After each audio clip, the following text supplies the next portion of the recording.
Avatar fire and ash cinema ഇന്നലെ ഞാൻ second show പോയിട്ടാണ് കണ്ടത്. ഇതിൻ്റെ റിലീസ് ഷോയ്ക്ക് തന്നെ ഞാൻ പോയിരുന്നു, നേരത്തെ തന്നെ ടിക്കറ്റ് എടുത്ത് വെച്ചിട്ടുണ്ടായിരുന്നു. അപ്പം ഞാൻ നേരെ തിയേറ്ററിൽ പോയിട്ട് ആ ഒരു 3D കണ്ണട കൂടെ തരുമെന്ന് പറഞ്ഞിട്ട് അവിടെ പോയി നിന്നപ്പോൾ സിനിമ തന്നെ ഇപ്പോൾ ഇല്ല പറഞ്ഞിട്ട് ആ ക്യാഷ് തിരിച്ചു തന്നു. കാരണം എന്താണെന്ന് വെച്ചാൽ അതിന് ലൈസൻസ് ഇവിടെ വന്നിട്ടുണ്ടായിരുന്നില്ല. അപ്പോൾ ലൈസൻസ് സാധാരണ നേരത്തെ വന്നിട്ടില്ലെങ്കിലും കുറച്ച് കഴിയുമ്പോഴേക്കും വരാറുണ്ട്, പക്ഷേ ഇത് വന്നില്ല. അപ്പോൾ എന്താ ചോദിച്ചപ്പോൾ ഇത് UK-യിൽ നിന്ന് ഇതിൻ്റെ ലൈസൻസ് വരണം എന്ന് പറഞ്ഞു. അപ്പോൾ അപ്പത്തെ ഷോ ഇല്ല പറഞ്ഞു. അപ്പോൾ ഞാൻ നേരെ ദുരന്തർ മൂവി ഇവിടെ ഇറങ്ങിയിട്ടുണ്ടായിരുന്നു, അത് പോയി കണ്ടിട്ട് അതിൻ്റെ റിവ്യൂ വീഡിയോ ചെയ്ത് ചാനലിൽ അപ്ലോഡ് ചെയ്തിട്ടുണ്ടായിരുന്നു. അപ്പോൾ അങ്ങനെ ഞാൻ സെക്കൻഡ് ഷോ ആയപ്പോഴേക്ക് ഇതിന് ലൈസൻസ് വന്ന് അങ്ങനെ ഈ സിനിമ കണ്ടു. ഈ സിനിമ എങ്ങനെയായിരുന്നു എന്ന് വെച്ചാൽ, ഇതിൻ്റെ ആണിവേരായ ഇതിൻ്റെ ഡയറക്ടർ, റൈറ്റർ, എഡിറ്റർ, പ്രൊഡ്യൂസർ മറ്റെല്ലാ സംഭവങ്ങളുമായ ജെയിംസ് കാമറോൺ നല്ല കിഡിലൻ സംഭവ വികാസങ്ങളുള്ള ഒരു സിനിമയായിട്ട് തന്നെയാണ് അവതാർ ഫയർ ആൻഡ് ആഷ് എടുത്തു വെച്ചിരിക്കുന്നത് കേട്ടോ. അതിൽ തെല്ലും സംശയിക്കാനില്ല. പിന്നെ ഇതിൻ്റെ സിനിമാറ്റോഗ്രാഫി ചെയ്തിരിക്കുന്ന റസൽ കാർപ്പൻ്റർ, അതേപോലെ ഇതിൻ്റെ മ്യൂസിക് ചെയ്തിരിക്കുന്ന സൈമൺ ഫ്രാങ്ക്ലിൻ, മാത്രമല്ല ഇതിൻ്റെ അണിയറ പ്രവർത്തകരെ കുറിച്ച് പറയുകയാണെങ്കിൽ ശരിക്ക് ബീച്ചിലെ ആ മണലാരണ്യം ഉണ്ടല്ലോ, അതുപോലെയാണ് ഈ സിനിമയുടെ പുറകിൽ പ്രവർത്തിച്ചവരുടെ എണ്ണം. അതായത് എണ്ണിയാൽ തീരാത്ത അത്രയും പേർ ഈ സിനിമയുടെ പുറകിൽ പ്രവർത്തിച്ചിട്ടുണ്ട്. അവരുടെ ആ പ്രവർത്തനത്തിൻ്റെ മികവ് ഈ സിനിമയുടെ സ്ക്രീനിലും ഇതിൻ്റെ ഓഡിയോയിലുമൊക്കെ നമുക്ക് തെളിഞ്ഞ് കാണാം.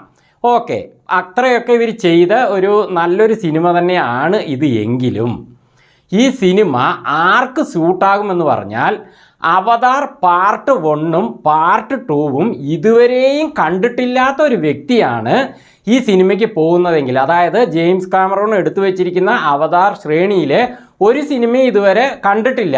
ആദ്യമായിട്ടാണ് അദ്ദേഹത്തിൻ്റെ ഒരു സിനിമ, അവതാറിൻ്റെ സിനിമ കാണാൻ പോകുന്നതായിട്ട് ഈ ഫയർ ആൻഡ് ആഷിന് ടിക്കറ്റ് എടുത്ത് കയറിക്കഴിഞ്ഞാൽ അവർക്ക് ഈ സിനിമ എന്തായാലും ഒരു കിഡിലൻ സംഭവമായിട്ട് തോന്നും. ഉൾക്കൊള്ളാൻ കഴിയും, ഫീൽ ചെയ്യാൻ കഴിയും, ആസ്വദിക്കാൻ കഴിയും. എന്നാൽ അവതാർ ഫസ്റ്റ്, അതേപോലെ അവതാർ വേ ഓഫ് വാട്ടറൊക്കെ കണ്ടവർ ഈ സിനിമയ്ക്ക് പോയി കഴിഞ്ഞാൽ എത്രത്തോളം ജെയിംസ് കാമറോൺ ഈ സിനിമ എടുത്ത് വെച്ചിട്ടുണ്ടെങ്കിലും അത് ഏൽക്കില്ല എന്നുള്ളതാണ് സത്യം. അതാണ് എനിക്ക് ഉണ്ടായ അനുഭവം. കാരണം എന്താണെന്ന് വെച്ചാൽ, അവതാർ വേ ഓഫ് വാട്ടറിൽ വെള്ളത്തിലാണ് കംപ്ലീറ്റ് അറ്റാക്കുകളും ഉള്ളത്. ആ സിനിമ എടുത്തിരിക്കുന്നത് തന്നെ ശരിക്കും വെള്ളത്തിൽ തന്നെയാണ്. അതിലെ കഥാപാത്രങ്ങളൊക്കെ കുറേയൊക്കെ വെള്ളത്തിൽ തന്നെയാണ്. അതേപോലെ ഈ സിനിമയിലും ഞാൻ ശരിക്കും ഫയർ ആൻഡ് ആഷ് എന്നൊക്കെ കണ്ടപ്പോഴേ വെള്ളത്തിൽ നിന്ന് വിട്ടിട്ട് ഇവർ വേറെ എന്തോ ഫയറും കാര്യങ്ങളൊക്കെ ആയിട്ട് സംഭവങ്ങളാണ് ഉണ്ടാവുക എന്ന് വിചാരിച്ചു. നോക്കുമ്പോൾ അങ്ങനെയേ അല്ല, ആ വെള്ളത്തിൽ തന്നെയാണ് ഈ സിനിമയും ഉള്ളത്. ശരിക്കും പറഞ്ഞാൽ അവതാർ വേ ഓഫ് വാട്ടർ നമ്മൾ ക്ലൈമാക്സ് വരെ കണ്ടു കഴിയുമ്പോൾ അവിടെ ഇൻ്റർവെല്ലാണ് ആയിരിക്കുന്നതെന്ന് വിചാരിക്കുക. അങ്ങനെ ഇൻ്റർവെല്ല് കഴിഞ്ഞിട്ട് വീണ്ടും നമ്മൾ കയറിയപ്പോൾ ഈ സിനിമ ഫയർ ആൻഡ് ആഷ് കണ്ടു എന്നാണെങ്കിൽ എങ്ങനെയിരിക്കും? അതുപോലെയാണ് ആ സിനിമയിലെ അതേപോലത്തെ കാര്യങ്ങളാണ് ഈ സിനിമയിലും വന്നിരിക്കുന്നത്. അപ്പോൾ അതിൽ വന്നിട്ട് ഇതിലെ ഹീറോ അവതാർ ജേക്ക് സള്ളിയുടെ മകൻ കഥാപാത്രത്തിൻ്റെ ഫ്രണ്ടായിട്ട് അതിലൊരു പൈക്കൺ എന്നൊരു മത്സ്യം വരുന്നുണ്ട്. അതായത് ടൊൾക്കൂണുകൾ, അതിൻ്റെ ഗ്രൂപ്പ്. ആ സംഭവങ്ങൾ ആ സിനിമയിൽ എങ്ങനെയാണോ ഒരു പ്രധാനമായിട്ടുള്ളത്, അതുപോലെ തന്നെ ഈ സിനിമയിലും അവ തന്നെയാണ് ഒരു പ്രധാന ഘടകം. ആ പൈക്കണോ അതിൻ്റെ കൂട്ടുകാരൊക്കെ വന്നിട്ടുള്ള അറ്റാക്കും കാര്യങ്ങളൊക്കെ തന്നെ ഉണ്ട്. അതല്ലാതെ വേറൊരു കണവയുടെ മോഡലുള്ള മുഖമൊക്കെ ഉള്ള ഒരു സാധനമൊക്കെ വരുന്നുണ്ട് കേട്ടോ. അതൊരു പുതുമയുള്ളതാണെങ്കിലും ഈ ഒരു വെള്ളത്തിലുള്ള സംഭവങ്ങൾ തന്നെ ചെയ്യുമ്പോൾ അത് അത്ര ഒരു പുതുമയായിട്ട് തോന്നിയില്ല. ഈ ടൊൽക്കൂണുകളെ പോലെ തന്നെയാണ് തോന്നിയത്. പിന്നെ അതേപോലെ ആ സിനിമയിലെ വില്ലൻ ആരാണ്? കോറിറ്റ്സ് എന്ന കഥാപാത്രമാണ്. അത് ചെയ്തിരിക്കുന്നത് സ്റ്റീഫൻ ലാങ് ആണ്. കക്ഷി തന്നെയാണ് ഈ സിനിമയിലും വില്ലൻ കഥാപാത്രമായിട്ട് മെയിനായിട്ട് ഉള്ളത്. അപ്പോൾ ആ സിനിമയിൽ നിന്ന് പുള്ളി അങ്ങനെ മരിച്ചിട്ട് ഈ സിനിമയിലേക്ക് വീണ്ടും തിരിച്ചു വന്നിരിക്കുകയാണ്. അതും ഒരു പുതുമയില്ല. പക്ഷേ അതേസമയം ഇതിലൊരു വെറൈറ്റി കഥാപാത്രം കൂടി ഉണ്ട് കേട്ടോ. വാറാങ് എന്നൊരു ക്യാരക്ടർ ഉണ്ട്, ഒരു ലേഡി വില്ലത്തിയാണ്. അതൊരു പുതുമയുണ്ടായിരുന്നു. അത് ചെയ്തിരിക്കുന്നത് ഊണ ചാപ്ലിനാണ്. അതൊരു പുതുമയുണ്ട്.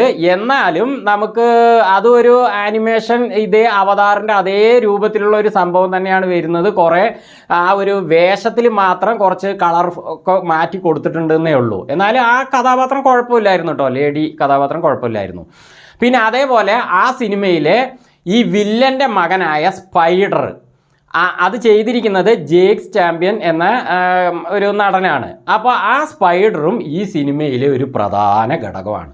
അപ്പോൾ ഈ സ്പൈഡർ ശരിക്ക് ഈ അവതാർ ഹീറോ ജേക്സ് സള്ളി, അതേപോലെ അങ്ങേരുടെ ഭാര്യ നെയ്ത്തിരി, അത് ചെയ്തിരിക്കുന്ന സോയി സാൽഡോണ, അതേപോലെ ജേക്ക് സള്ളി നമുക്കറിയാം സാം ഓർത്തിങ്ടൺ ആണ് ചെയ്തിരിക്കുന്നത്. അപ്പോൾ ഇവരുടെ മക്കളുടെ ഇടയിലുള്ള ഈ വളരുന്ന അവരുടെ ഒപ്പമുള്ള ഈ സ്പൈഡർ ഈ ഹീറോയുടെ ഒപ്പം തന്നെയാണ് നിലകൊള്ളുന്നതെങ്കിലും ശരിക്ക് ഈ ജേക്ക് സള്ളിയും നെയ്ത്തിരിയും ഈ കഥാപാത്രത്തെ സ്പൈഡറിനെ ഒഴിവാക്കാനും ചില സന്ദർഭങ്ങളിൽ ഇല്ലാതാക്കാൻ തന്നെ ശ്രമിക്കുന്നുണ്ട്. പക്ഷെ എന്നാലും ഇവരുടെ ഒപ്പം തന്നെ നിൽക്കുക. പക്ഷെ അതേസമയം നമ്മുടെ ഈ ഒരു സ്പൈഡറിൻ്റെ ഫാദറായ നമ്മുടെ ക്വാറിറ്റ്സ് പുള്ളിയാണെങ്കിലോ ഭയങ്കര വില്ലനൊക്കെ ആണെങ്കിലും മകനെ അത്യന്തം സ്നേഹിക്കുന്ന പിതാവാണ്. അപ്പോൾ ആ ഒരു കഥാപാത്രം ഇവനെ സ്നേഹിച്ചുകൊണ്ടും ഇവനെ ചില രംഗങ്ങളിൽ ജീവൻ തന്നെ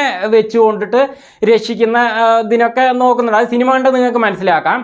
അങ്ങനെയൊക്കെ ചെയ്തിട്ടും ഈ സ്പൈഡർ അച്ഛനോട് ചെയ്യുന്ന കാര്യങ്ങൾ എൻ്റെ അഭിപ്രായത്തിൽ ഒരിക്കലും അക്സെപ്റ്റ് ചെയ്യാൻ പറ്റിയില്ല. അതെനിക്ക് ദേഷ്യമാണ് വന്നത് കേട്ടോ. കാരണം എന്താണെന്ന് വെച്ചാൽ അവതാർ ഇത്രയൊക്കെ ജേക്ക് സള്ളി ഇത്രയൊക്കെ ഇവനോട് ചെയ്യാൻ ശ്രമിക്കുമ്പോഴും ഇവനെ രക്ഷിക്കുന്ന ഇവനെ ഇഷ്ടപ്പെടുന്ന അച്ഛനോട് ചെയ്യുന്ന കാര്യങ്ങൾ നമുക്ക് ഉൾക്കൊള്ളാൻ പറ്റുന്നില്ല. അത് ശരിക്കും പറഞ്ഞാൽ ആ ഒരു സീന് വരുന്ന സമയത്ത് ഈ സ്പൈഡർ അവിടെ കുത്തിയിരുന്ന് കരയുന്ന പോലെ ജെയിംസ് കാമറൂൺ എടുക്കണമായിരുന്നു. അത് അദ്ദേഹം ചെയ്തത് തെറ്റായിപ്പോയി എന്ന് എനിക്ക് തോന്നി.